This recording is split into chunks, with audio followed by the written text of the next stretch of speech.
Peťo, Samo a Maro idú do pekla vlakom.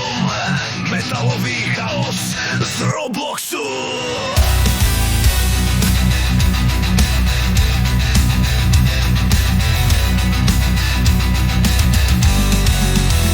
Vlak sa spúšťa, zombíci vstávajú. Na štarte sme traja, vlak duní do noci. Peťo si myslí, že je boss, v hlave má víťazné emócie. Maro hneď padol medzi súdy, Samo kričí, choďte do riti, ja to spravím po svojom.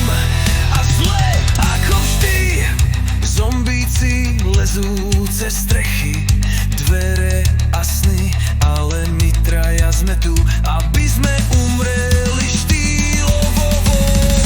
Zas a zas, dead rolls, vlak do pekla, non-stop jazda.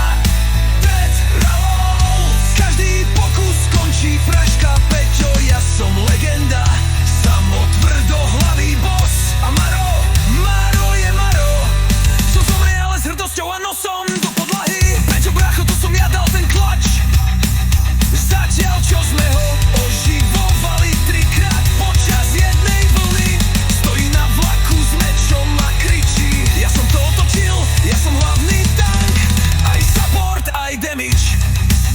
Samo tvrdohlavý ako múr, ale z papiera. Nechodíme tam, ideme taďal to a vedie nás rovno do pasce.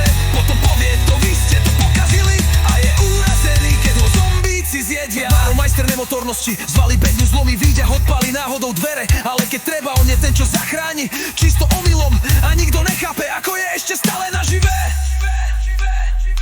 Peťo zas vykrikuje, to bol môj plán. Samo tvrdí, že vie kaďale, keď je to stena. Maro hodí na strahu sám na seba a vlak letí ďalej cez zombícky bordel a naše chyby.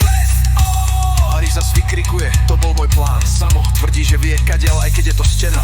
Hodí na strahu sám na seba a vlak letí ďalej cez zombícky bordel a naše chyby.